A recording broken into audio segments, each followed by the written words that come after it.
అందరికీ నమస్తే. ఆంధ్రప్రదేశ్ రాజకీయాలకి కొంచెం చెక్ పెడదాం. ప్రస్తుతానికి ఆంధ్రప్రదేశ్లో వాళ్ళు వీళ్ళు కొట్టుకోవటం, మతాలు, కులాలు, గొడవలు తప్పితే రెండో ఏం లేవు. కానీ పక్క రాష్ట్రం తమిళనాడులో మాత్రం ఎన్నికల హడావిడి బాగా జరుగుతుంది.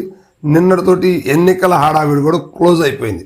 అయితే ఇక్కడ ఒక ట్విస్ట్ ఏంటంటే, ఇక్కడ 3 పార్టీలు అంటే కూటమిగా ఉన్నటువంటి, అక్కడ కూడా ఒక కూటమిగా ఉన్నటువంటి గతంలో అన్నాడీఎంకే పార్టీకి సంబంధించి కొంతమంది కూటమిలో ఉన్నటువంటి పరిస్థితులు ఉన్నాయి. సో కొన్ని చోట్ల డైరెక్ట్గా కూడా బీజేపీ పోటీ చేస్తున్న పరిస్థితులు కనిపిస్తూ ఉంది. అయితే ఇక్కడ కొత్తగా పార్టీ పెట్టుకున్నటువంటి టీవీకే పార్టీ అధినేత హీరో విజయ్ దళపతి మొదట్లో 3rd ప్లేస్లోకి వెళ్తారు. పెద్దగా ఓట్ బ్యాంక్ ఏం లేదు. మీటింగ్కి అయితే జనం వచ్చారు, మంచి ఫేమ్ ఉంది, పేరుంది, హీరోగా మంచిగా రాణించాడు. కానీ 3rd ప్లేస్కి వెళ్తారు, అంత ఓట్ బ్యాంకు లేదు, మ్యాక్సిమం చాలా తక్కువ సీట్లతో గెలిచే అవకాశం ఉంటుంది అని చెప్పేసి అనుకున్నారు. కనీసం ప్రతిపక్ష హోదా అయినా దక్కుతుందా అని డౌట్ పడ్డారు. ఎన్నికల సమయానికి వచ్చేసరికి కొంచెం విజయ్ హడావిడి, తన క్యాంపెయిన్ విధానం కానీ, ప్రజల్లోకి ఆయన చొచ్చుకుపోయే విధానం కానీ కొంచెం డిఫరెంట్గా ఉంది. ప్రజలు ఎక్కువగానే ఆదరించారు. సో ఓటింగ్ జరిగే సమయంలో నిన్న కూడా పోటెత్తిన ఓటు అనే విధంగా ఓటర్లు పోటెత్తారు. విజయ్కి తన బలమైనటువంటి ఓటు ముద్రని గుద్దిపడేశారనేది తమిళనాడులో ఉన్నటువంటి ప్రజానికం చెప్పుకుంటున్నారు. అయితే అంత మాత్రాన స్టాలిన్ ఏమైనా తక్కువగా ఉన్నాడా, స్టాలిన్ గెలవడానికి అవకాశం ఉండదా అంటే 50-50 ఛాన్సెస్ అని చెప్పవచ్చు. కానీ ఇక్కడ ఒక ట్విస్ట్ ఏంటంటే, బీజేపీ కూటమి కట్టినటువంటి పార్టీని ప్రజలు ఎందుకో మరి ఎక్కువగా యాక్సెప్ట్ చేయలేకపోయారు. మరి ఇప్పటి వరకు బీజేపీ దక్షిణ భారతదేశంలో ఎక్కడన్నా ఉందంటే ఒక ఆంధ్రప్రదేశ్, కర్ణాటకలోనే కొంచెం బీజేపీ హవా నడిపించింది. కానీ తమిళనాడు, కేరళలో మాత్రం ఇంతవరకు బీజేపీ ఎంటర్ కాలేదు. కానీ ఫస్ట్ టైం బీజేపీ తమిళనాడు, కేరళలో ఎంటర్ అయ్యే పరిస్థితి కనిపిస్తుంది. మరి ప్రజలు యాక్సెప్ట్ చేశారా, నాయకులు యాక్సెప్ట్ చేశారంటే అక్కడ ఉన్న పరిస్థితులన్నింటినీ కూడా ఇబ్బందికరంగా మార్చి బీజేపీని పక్కన పెట్టారు అనే మాటలైతే వినిపిస్తూ ఉన్నాయి. కానీ ఇదంతా నిజం కాదండి.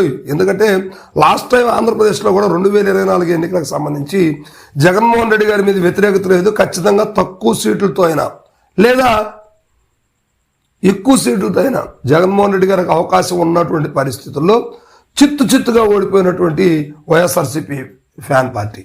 మరి ఇప్పుడు కూడా ప్రజలు ఓట్లు వేయొచ్చు, ఏమన్నా మార్పులు చేర్పులు జరుగుతాయి అనేది మాత్రం ఇప్పుడు తమిళనాడు ప్రజలలో ఆ భయం వెంటాడుతూ ఉంది. ఎందుకంటే ఓట్లయితే విజయ్కి వేయచ్చు, లేకపోతే స్టాలిన్ గారికి వేయచ్చు, ఎవరికైనా వేయచ్చు. కానీ గెలుపు మాత్రం బీజేపీదేనని బీజేపీ కేంద్ర స్థాయి నుంచి కూడా సంకలు కొట్టుకుంటా ఉంది. మరి ఇది ఎంతవరకు నిజం అంటే, గతంలో ఆంధ్రప్రదేశ్లో జరిగిన అటువంటి తీరుగానే బీజేపీ మళ్ళా అక్కడ రిపీట్ చేయబోతుందా? అదే గేమ్ కానీ ప్లే చేస్తే ఖచ్చితంగా బీజేపీ విన్ అవుతుంది. ఓట్ బ్యాంక్ లేకుండా బీజేపీ ఎలా విన్ అవుతుంది? ట్యాంపరింగ్ జరుగుతుందా, ఏం జరుగుతుంది అనేది ఇప్పుడు దేశవ్యాప్తంగా కూడా చర్చనీయాంశంగా మారింది. ఇప్పుడు టీవీకే పార్టీ అధినేత విజయ్ ప్రజల్లో బాగా చొచ్చుకుపోయారు, మంచి పేరుంది, ఫేమ్ ఉంది, ఆయన ప్రజల్లోకి చాలా దగ్గరగా ఉన్నారు. ప్రజలందరూ కూడా విజయ్కే ఓట్లు వేశారనే మాటలు అక్కడ లోకల్ ఛానల్స్ మొత్తం కూడా చెప్తా ఉన్నాయి.